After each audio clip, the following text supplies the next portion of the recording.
అమరావతిలో సీఎం చంద్రబాబు అధ్యక్షతన రెండో రోజు కలెక్టర్ల కాన్ఫరెన్స్ జరిగింది.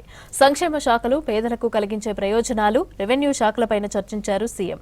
ప్రజలపై ఆర్థిక భారం తగ్గించేలాగా చర్యలు తీసుకోవాలని ఆదేశించారు. ఇక తమిళనాడులో టీవీకే గెలుపుపైన కీలక వ్యాఖ్యలు చేశారు మంత్రులు.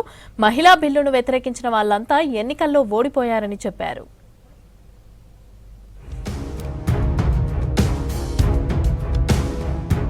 రాష్ట్రంలో గృహ నిర్మాణ ప్రక్రియను వేగవంతం చేయాలని అధికారులను ఆదేశించారు సీఎం చంద్రబాబు. వచ్చే ఆగస్టు 15 నాటికి 2.5 లక్షల ఇళ్లకు సామూహిక గృహ ప్రవేశాలు చేయించాలని, డిసెంబర్ నాటికి మరో 2,38,000 ఇళ్లను సిద్ధం చేయాలని చెప్పారు.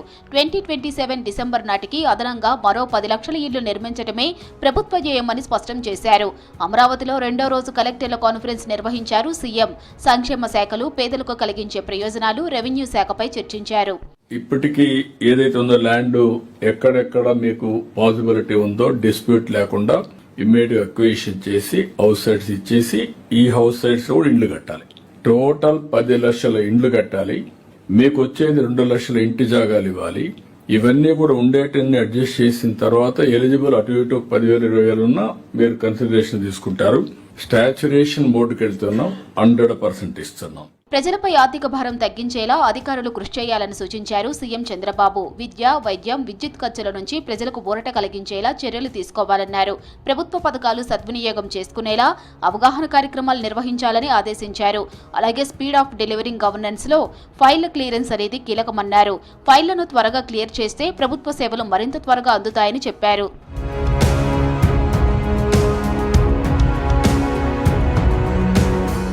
మహిళా బిల్లును వ్యతిరేకించిన వాళ్లంతా ఎన్నికల్లో ఓడిపోయారని చెప్పారు మంత్రి సత్యకుమార్. తమిళనాడులో విజయ్ను గవర్నర్ ఇబ్బంది పెట్టారనడం కరెక్ట్ కాదన్నారు. ఇది ముమ్మాటికి కాంగ్రెస్ పార్టీ చేస్తున్న దుష్ప్రచారమే అన్నారు. కాంగ్రెస్ రానున్న కాలంలో 2-3 సీట్లకు పోటీ చేసే స్థాయికి పడిపోతుందని చెప్పారు.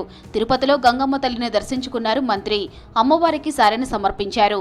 కాంగ్రెస్ పార్టీకి ఇటువంటి వాటి మీద మాట్లాడే నైతిక హక్కే లేదు. రాజ్యాంగానికి విలువనిస్తూ ప్రజాస్వామ్యబద్ధంగా ఎన్నికలు నిర్వహిస్తూ ప్రజల ఆదరణతో ప్రభుత్వాన్ని ఏర్పాటు చేస్తుంటే కాంగ్రెస్ పార్టీకి కంటగింపుగా ఉంది.